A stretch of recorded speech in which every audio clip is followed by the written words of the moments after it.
Today I'm coming at you from the spoiler zone from 012Boku. I'm going to give you the class that is the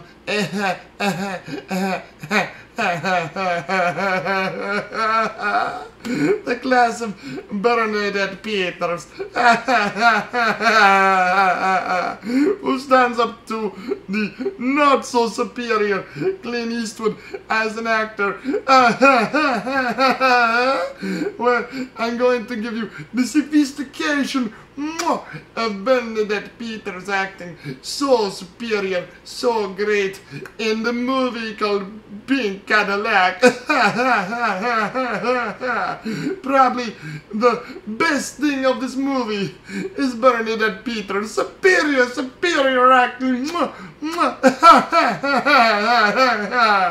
No one can compare to Bernadette Peters. Enough of that shit. Alright guys, as you know, I've left out a lot of good films, and I left out a lot of good cop films. So before we continue on with action films and the adventures, I've left out a lot of cop films I got to review, and they are from the Clint Eastwood movie collection. I left out quite a bit here.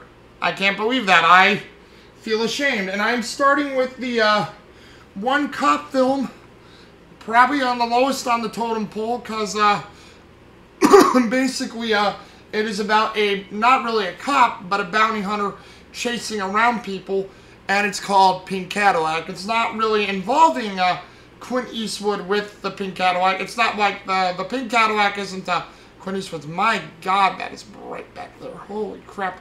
Sorry guys if you are getting that. Let me go ahead and probably cut this out. I'm gonna go shut that. Give me a moment. Alright, hopefully you guys don't get nauseated like I sort of will. Holy crap, that... I just shut my blinds right now, guys, and that is still very bright. Holy shit. But, hey, we'll deal with it, eh? You know? But, yeah, we're dealing with the film, Pink Cadillac, made in 1989, directed by Buddy Van Horn, and produced and done and starring what's his name? Oh yeah, Tommy Nowak, who is a bounty hunter, or as they call him in this film, skip tracer, played by Clint Eastwood, who goes around and imitates a lot of funny things like newscasters, award ceremony people, portraying as sports players, rodeo clowns, and everything else to arrest people who are skipping out on bail, skipping out in jail, committing crimes and everything, and you know, he's doing what he can to collect them. And Clint Eastwood plays a lot of funny roles in this movie for the first starting out of the movie, trying to collect people that he needs to find. And it's funny just seeing Clint Eastwood do comedy. I mean, Clint Eastwood can do comedy. He's shown it in all his movies, dry wit, you know, racial comedy humor, and just like, you know, having a whole lot of fun. People think he can't do it, but he clearly can. And he goes around like arresting people, and that's how the movie starts out. The movie kicks into full gear with its main plot with pull her up here. I just saw the name, but I'm forgetting it. Oh yes, Luann McGinn, who is played by Bernadette Peters, who is a struggling mother with her baby daughter, and a basically loser deadbeat husband, and she's alone, and she's, you know, trying to make her living. You know, she lives in a trailer park right now. There's a car of her husband's, who her husband is currently in prison, and her husband has this Pink Cadillac that belongs to him. That's his car, and she's always thinking of like selling the car and, you know, or taking it and getting away from her husband, but she's always afraid to, and she does what she can to, and she's doing what she can to save money. The reason why she wants to get away from her husband is we see the next scene, her husband gets out of jail and comes back to the house with a bunch of gangsters and neo-Nazi like cultists. And basically this group is called the Birthright, that her husband's with, and her husband is Roy McGinn, who's played by Timothy Carhart. And Roy McGinn, you know, is trying to fit in with the Birthright. He's never been on the top of the totem pole with the group, so he's trying to do what he can to look impressive, to be cool, and basically prove himself, because Roy's whole thing is he wants to be on top of something, and he's always been like sort of the bad boy. You know, Roy does mistreat Mary Lou. He does love his daughter, and in many ways he also does Mary Lou, but he mistreats Mary Lou to fit in with these guys, to like act cool, to do what he needs to do. And you know, like he takes a bunch of Mary Lou's money, and you know, like spends it all, does terrible things. He's hidden weapons in the house. So when he gets back and does this all again to Mary Lou has basically said, okay, I've had enough, I'm taking the car. Roy and the Birthright members don't believe her, and she takes off with the car. And what we then learn is there was something in the car that the Birthright needed, and now they're ticked at Roy and as well as Mary Lou, because they need what's in the trunk of that pink Cadillac car. And overall, like, she basically goes out and gets away. Roy actually calls in a bounty on Mary Lou to get the car back, to get his daughter back. And as you can imagine, Tommy Nowak's boss basically sets up saying, you know, hey, you know, you have to go to this town and this place to go get this one person, Mary Lou McGinn, who you know, stole a girl, apparently, skipped out. You know, she's in trouble. She has this thing where she stole this guy's car. We want you to go, you know, bounty hunt her and collect her. Tommy Nowak says he'll do it, but then his boss says it's in the same area where this neo-Nazi gang, the Birthright, is hanging out. Tommy Nowak doesn't want to do it, you know, doesn't want to get anywhere involved with it, but his boss basically entices Tommy Nowak, I believe, with more money, and you know, like, he says, okay, I'll pay you more, but you know, just stay clear of the Birthright. So Tommy Nowak goes and does this job to find her. Mary Lou McGinn is hiding out in, I believe it's Reno. I don't think it's Las Vegas. I think it was Reno, Nevada. She's hiding out in Reno, Nevada. So, you know, in Reno, too, in Reno, Nevada, there's casinos and everything. And I believe what Mary Lou McGinn did before she went to Reno, Nevada, is she dropped her daughter off at her sister's and her brother-in-law's place. And, you know, they're going to, like, she, like, does that, and then she goes to hide out in Reno.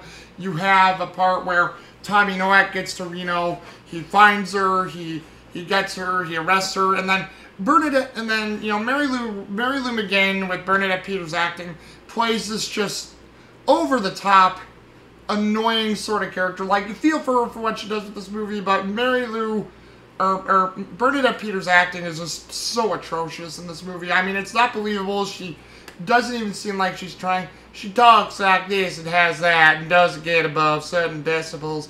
And, you know, she has sort of this, oh, that's this, that's that, that's this, that's that.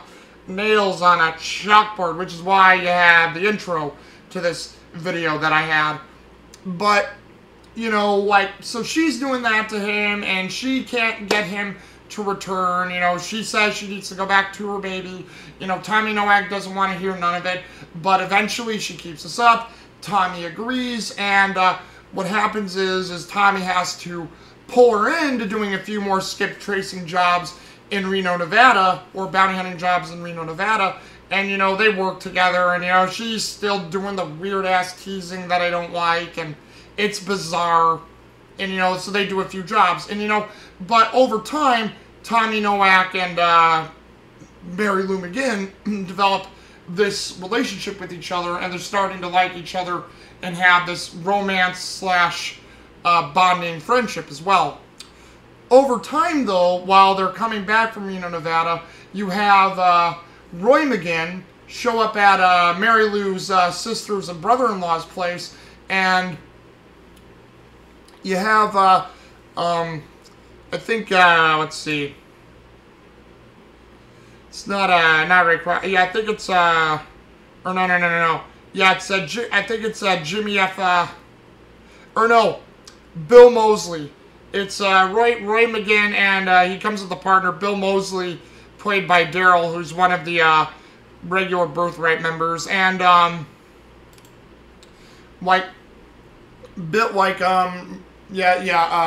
fudge. Yeah, Daryl and, Roy are there. They're intimidating the family, and they're also waiting for, Mary Lou to get back. So Mary Lou and, Tommy Nowak get back, and they're coming in. You know, Roy's there, and Daryl's there. They're forcing, you know, Mary Lou and Tommy Nowak and the rest of her family to agree to the demands. They want the Pink Cadillac. They want to do what they need to do. And, Daryl is also getting a little gun crazy. He wants to shoot them all. But Tommy Nowak removes I believe a Smith & Wesson from underneath his boot. He basically starts shooting at both Roy and Daryl. He basically hits, I think he hits Daryl in the stomach, or like right near here somewhere. And, you know, he gets Daryl pretty good. Roy and Daryl get in the car. They take off. Daryl dies on the way. You know, Roy's got the Pink Cadillac and everything. And, oh yeah, forgot to mention, big part of the plot to this involving the Birthright. There were a bunch of automatic weapons and grenades and explosives in the trunk of the Pink Cadillac car that Roy McGinn was carrying for the Birthright. So what ends up happening is, you know, Roy gets back to the Birthright. The Birthright's boss, and I know this guy isn't important, but I'll say it really quick because I know he hasn't done much. His the leader's name of the Birthright is called Waycross, and it's played by John Dennis Johnston. And Waycross wants revenge on Mary Lou and Tommy Nowak for killing their comrade Daryl. So they're out on the way to get, you know, them. At the same time, Tommy Nowak and you know, Mary Lou McGinn are going down to where the Birthright are, and they have a whole bunch of several instances where you have run-ins with the Birthright and trouble with them, and they're trying to kill them several times throughout the film. And it gets so bad to where, you know, they have these narrow escapes with the Birthright, and they're trying to get Mary Lou's daughter back, to the point where, you know, Tommy Nowak and Mary Lou have this formulation plan to just storm the Birthright's camp, sneak in and sneak out with the baby before anyone notices. So they do this thing where Tommy Nowak poses as a neo-Nazi and gets into their camp. You know, Mary Lou follows in suit. They run into Roy, where, you know, Roy, with all his screw-ups in this film, and I guess the life of Daryl was the last straw. They basically relegated him to a guard. Roy tells Mary Lou that, you know, he's tired of being a screw-up. He wants to do good. He doesn't want to do this, you know, gangbuster stuff anymore. Tommy says, okay, well, help us. Prove it and you'll have your chance. And, you know, eventually they do get Mary Lou's baby with a bunch of hilarity from Clint Eastwood, Tommy Nowak tricking the Birthright members. They get Mary Lou, but they end up running into Waycross and the rest of the group. And, you know, Roy, you know, is having to be there with him because, you know, they called everybody there. So Roy has to pretend that he's not gonna, that he is going to shoot Tommy Nowak and Mary Lou McGinn. And you have it where, I think, I forget how, but Tommy Nowak takes Waycross, the leader, hostage, and then they take off in the Pink Cadillac with Waycross and a bunch of other guys shooting at them and getting at them, and basically Tommy Nowak uses the speed of the Pink Cadillac and the knowledge of the terrain to throw these guys off balance, clip their cars, uses his knowledge of weapons and skill, being a bounty hunter and slash soldier and whatever else he did, cop, you know, to escape from them. There's a part where two people have a line of sight of Mary Lou and Tommy in the car. You have Roy come up behind them. He basically knocks them down before they can take the shot on Mary Lou McGinn and Tommy Nowak, and Roy McGinn just runs away. So in a way, I believe Roy McGinn got out of there, And that, I mean, it wasn't much, but it was enough of a redemption scene that he protected his wife and daughter from, you know, getting killed by the birthright. So I still thought that was a cool little thing for Roy McGinn to do. And, you know, basically, Tommy Nowak and Mary Lou McGinn with her baby, they get away safe, and, you know, it looks like they're going to have a relationship and a friendship with each other. And it seems like Mary Lou McGinn wants to, you know, be in on the skip tracing bounty hunter business. And I'm like, oh, dear God, no, because I cannot stand more of, you know, Bernadette Peters. But there was never a sequel to this movie or anything, so just one movie. And overall, you know, it was a fun movie. I gotta say, it was a fun one. Let's see. Time to give you guys a bit of synopsis. Rotten Tomatoes is apparently going through maintenance, so I have to like find. Let's see other critic reviews. So let's see. I'll give you one positive. Well, let's start with the negative. Let's see. I'll give the worst negative they have in here from the Miami Herald from Juan Carlos Cotto from May 29th, 1989, and I quote: "Has he forgotten how to act? He can't deliver lines. He has no comic timing. He moves like a crippled buffalo. Eastwood is so awful in this unfunny action comedy that those obnoxious movies with Clyde the orangutan now seem like Shakespeare." I admit, Pink Cadillac is not a perfect movie, but it is a pretty good to decent movie, and man, that's harsh, dude. That is really harsh. I mean, Clint Eastwood was funny in this movie, you know, the supporting cast in this movie had a lot of good moments too, and the supporting cast is great too. The one person I just can't stand in this movie is Bernadette Peters. I just thought she was the worst thing. I mean, she's okay in parts, but man, when you get her going, it's just like something with Bernadette Peters does not click with me. So that was the other big part as well. Let's see here. Let's see, I'll give you guys a positive review. This is from the Chicago Tribune, from David Kerr, from May 26, 1989. Pink Cadillac is the most grateful, warm-hearted, and engaging of the Clint Eastwood comedies. It was heartwarming. It was grateful. I don't know if it's the most engaging comedy, because I don't know if you guys have seen stuff like City Heat, Bronco Billy, even stuff like some of his dramas have a lot more comedy. His action films have quite a bit of comedy. Space Cowboys, Any Which Way You Can, Every Which Way But Lose. You know, those are really funny. There's even a couple more films where he was pretty comical in. So I'm not gonna say Pink Cadillac is the best, but it's nice that he gives a good nod to the movie, because the movie wasn't bad, but it's how I would rate it. Like the top two ratings rated an 88 to 75. That's how I would rate this movie. Let's see here, actors of note that I would give for this movie. I'm not going to give a note to Bernadette Peters, because you guys have seen how I've talked about her, but Clint Eastwood playing Tommy Nowak is, you know, pitch perfect in my opinion. He's funny. The way he gets criminals is hilarious. Dressing up his people. You know, he's throwing his voice quite a few times in this movie, doing different voices, acting all giddy and weird and strange at times, acting like a salesman, you know. So Clint Eastwood's delivery is perfect. You know, he still carries himself like an action star, even though he's getting way older by 1989.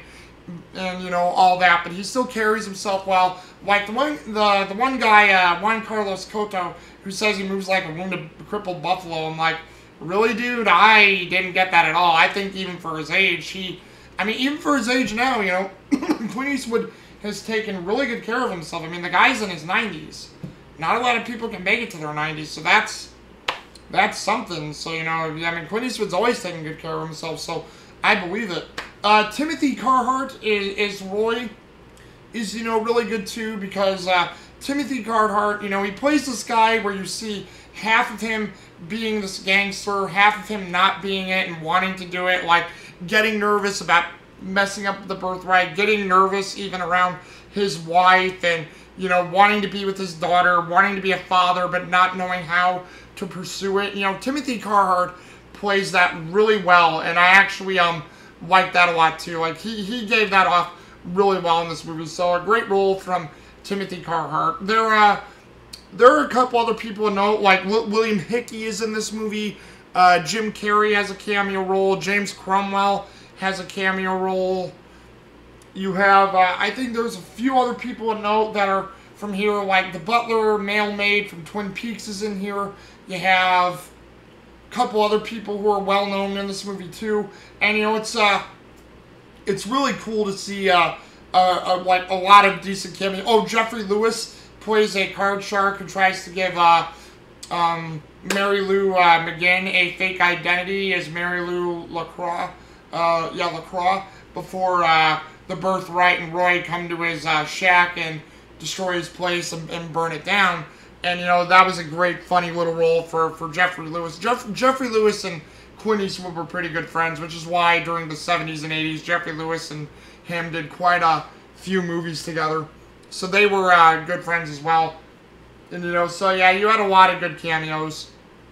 And then, you know, overall, I would give this movie, I think I'd give it like a borderlining 8, but mostly a 7 out of 10. Because, you know, it's got good comedy, it's got good action. It's not altogether a great film, but it's got a lot of good moments. You know, the story is pretty good and pretty well done for a basic story. You know, the acting is pretty well done by everyone involved. It's just Bernadette Peters, in my opinion, brings it down. That's one of the things. Like, Bernadette Peters really brings it down. It's just like how, like, I think sort of like how Sandra Locke, his mistress during the 70s and even early 80s, had a tendency to overact and overdo her stuff. She was pretty decent in all of her roles, but she had a tendency to overact. Bernadette Peters, like, has it too. She overacts at times. She underacts. It's a train wreck. I mean, I did not like Bernadette Peters in this movie at all. I mean, Pink Cadillac would have been better if they got some other actress to play Mary Lou McGinn, or if they got, or personally, if they didn't have Bernadette Peters at all, I would have been fine. But overall, I know I don't have a thing of it, but showing the Clint Eastwood collection to you guys one more time. What did you guys think of Pink Cadillac? Is it a Clint Eastwood movie you guys like? You know, was it a fun one? Was it a good one? You know, what do you guys think overall? Just let me know. You know, leave a comment down below, and you know, just mention it to me, because I really would like to think what you guys think, because we're headed into Clint Eastwood territory now. A lot more Clint Eastwood territory. I know I did Firefox, but just to give you a thing before I stop the video, because I'm trying to keep these within. Overall, if I do go over my 20-minute mark, which I already have, but if I do go over more, I want to keep these within, I'm going to say 40 to 45 minutes. I don't want to go over an hour if it's avoidable, but we'll try to keep that within that time. But we have, just to give you guys an idea, we have, let's see, because yeah, we did Pink Cadillac. Let's see, any other cop ones on this side? I don't think there was. Let's see. Oh yeah, Pink Cadillac will have, no, not those guys. Those guys all go at a different time. Oh yeah, we'll have Pink Cadillac. We'll have The Gauntlet, The Rookie, and, let's see. Oh yeah, and then all the Dirty Harry movies. So we have The Gauntlet, The Rookie, and all the Dirty Harry movies that'll come from the rest of the cop films that I own. So yeah, we have quite a bit of Clint Eastwood films to get through before we go back to where I was, starting with Volcano. Because the next one I would have done today was Twister, but then I realized, you know, I recently saw most of the Clint Eastwood movies again. And all the, you know, Dirty Harrys and stuff. And I'm like, why didn't I review those? So I'm glad I remembered, because I had to go back and try to remember that. So yeah. But yeah, we have quite a bit of Clint Eastwood to look forward to, so I hope you guys are happy about that. But until then, this is 012Boku coming at you in the spoiler zone. And I'll see you guys another time, alright? Deuces.